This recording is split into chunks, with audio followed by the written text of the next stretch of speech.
Hello everyone.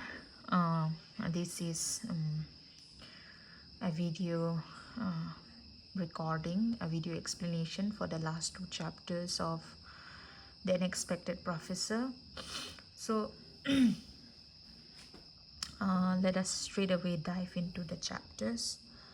So in chapter 11, we see that John Carey is we see John Carey's life as a writer and public intellectual. Okay, so after many years of teaching, researching and reviewing books, he established himself as an important author. Okay, it's significant because in chapter 11 we see him as a writer. So writing becomes his way of exploring ideas and sharing them with others, right? So he wrote on a wide range of subjects. He writes about famous literary figures like Thackeray, John Donne, Samuel Beckett. John Donne, you have read his metaphysical poems. Samuel Beckett, you have read his Waiting for Godot. So all these great writers, he writes on them again. Okay, and then he also produces a number of essays, reviews, biographies, and works of literary criticism. Okay, he reviews and evaluates, analyzes, and interprets other works as well. So uh, mm, his writing he focuses on making literature understandable and enjoyable for ordinary readers, okay, in his writing. And then one thing is that travel continues to influence his thinking. He visits cities such as Paris, Cairo in Egypt, as well as in Ireland and other places. Okay, and these places, his visits to these places expose him to, like I've already mentioned again and again, expose him to different cultures and experiences. All right. So, uh, and then alongside writing books, he continues editing and reviewing works. He reviews books for uh, um, leading newspapers of the time, and he journals, and he meets many writers, editors and scholars. Okay, and then he writes, and for him writing was a way to understand life, a way to think deeper, to reflect deeper. Okay, and um, um, one of the most important events maybe in this book is, like, he published a major work called The Intellectuals and the Masses. Okay, this is the title of the book. I did not include here, but he publishes um, a book called The Intellectuals and the Masses in 1984. So he, in that book, okay, he argues that um, some intellectuals look down on ordinary people and popular culture. Okay, and so the book that he wrote creates controversy, and many critics disagree with him. But however, Carey remains committed. He remains committed to expressing his views honestly and independently. So he published major critical and cultural works, and one of his important works I have mentioned is The Intellectuals and the Masses. It was in 1984.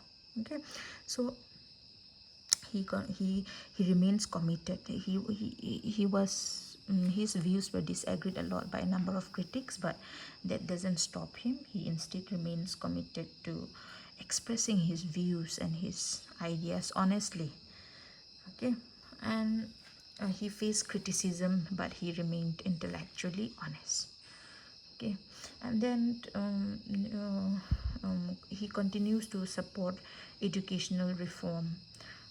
He believes that universities should provide opportunities for talented students from all backgrounds. Right, like he had entered Oxford without any backing, without any social background. He expects universities like Oxford and other universities to provide opportunities for talented students, though they may not be from wealthy background. Okay, so he's someone who values fairness, openness, and yes. And then this chapter we see Gary's beliefs. He believes that writers should be responsible. He believes that truth matters even in writing. Okay, uh, he believes that every writer, critic, or reviewer should truthfully write, should truthfully review, should truthfully critique. Okay, we need not be bothered by criticism. Just write the truth. Just be fair in expressing your ideas. And then uh, we see that by the end of the chapter, we see that he explored art, utopias, and human values. He did not explore only writing, but he explored other arts like painting. Utopias is the concept of a perfect world. Okay, the idea of a perfect world. He tried to explore on that. And then one fascinating fact is that Gary wrote the biography of William Golding. William Golding is the writer of The Lord of the Flies, right? You may have not studied, but that is a very good and famous book. So, Gary wrote the biography of that writer, William Golding. Okay, and this adds to his status and standing as a writer. Now,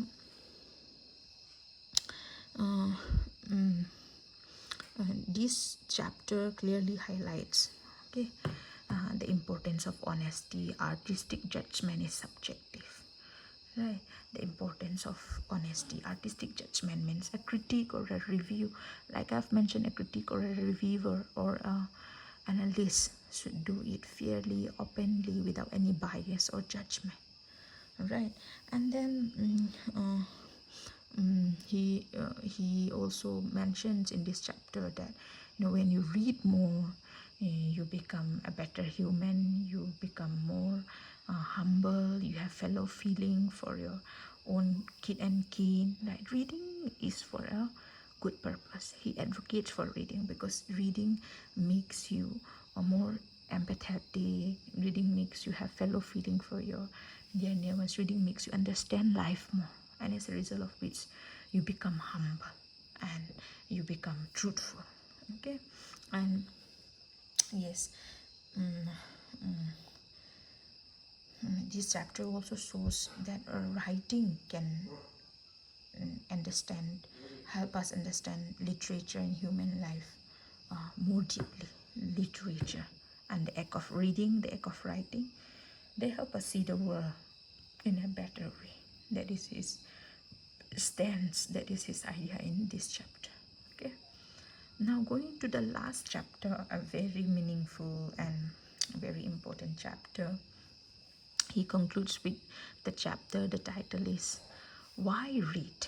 And he opens with, and he has a very meaningful line to explain here. He says, reading releases you from the limits of yourself. Reading is freedom. Now read on. Okay, so we will understand that. So this is the final chapter, and in this chapter John Carey explains why reading is so important in human life. Okay, he believes that reading is much more than a hobby or a way to pass time, right? For him, reading is more like a source of freedom, a source of knowledge, personal growth.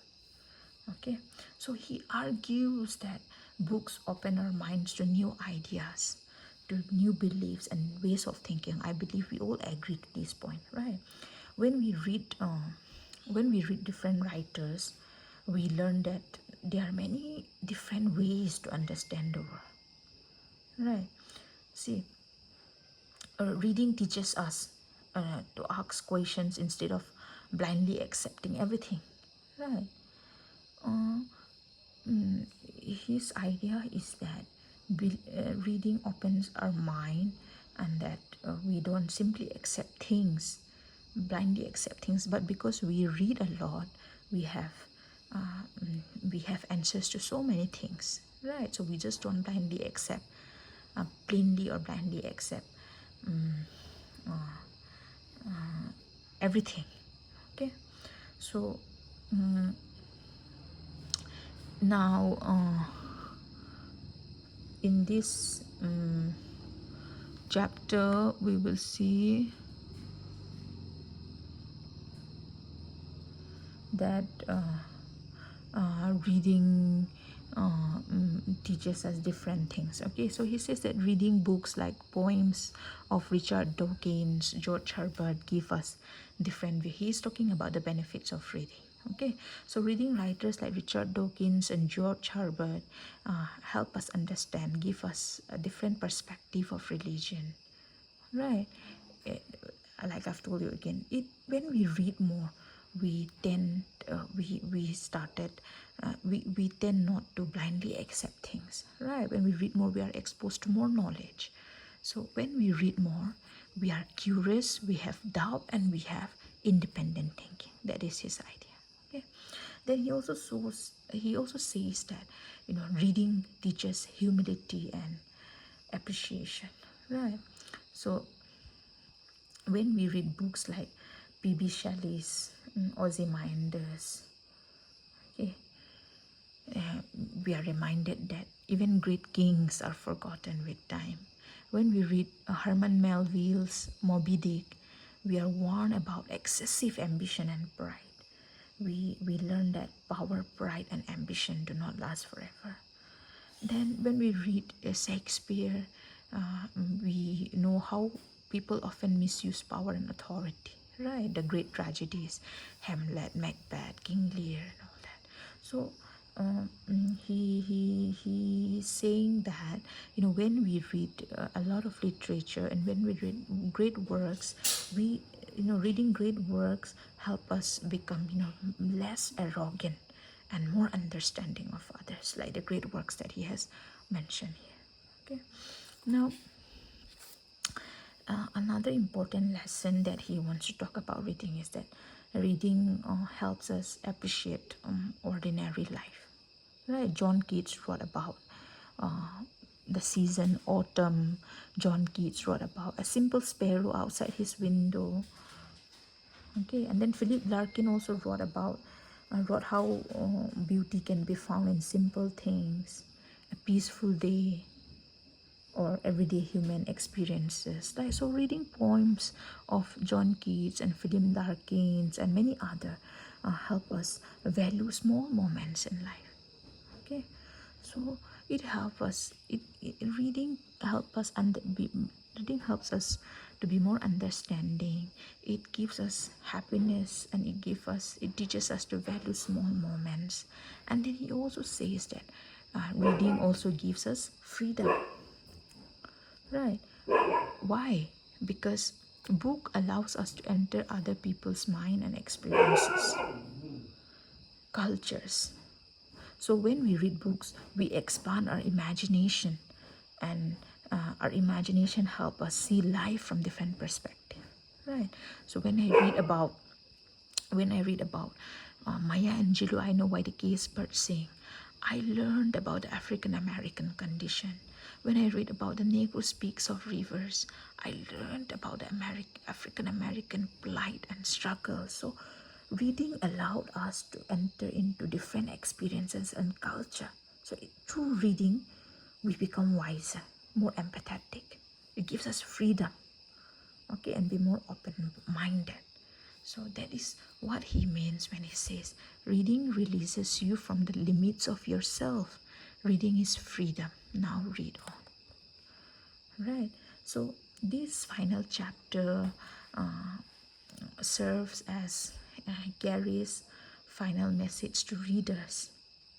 So he concludes that reading is not a luxury but a necessity. Everyone should read, because reading helps us reading broadens our mind, it deepens our understanding, it makes us more understanding, more empathetic, and it frees us from the limits of our own experience.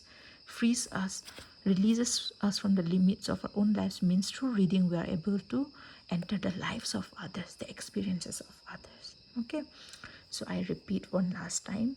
He says that reading is a necessity because it broadens our mind, it deepens our understanding, and it makes us more empathetic, it makes us have fellow feelings for others, and finally it frees us from the limits of our own experience. Okay, so he ends the chapter, he ends the book that way.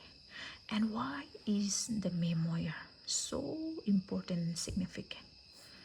The Unexpected Professor is significant because it shows how education, determination, and a love of reading can transform an ordinary person's life.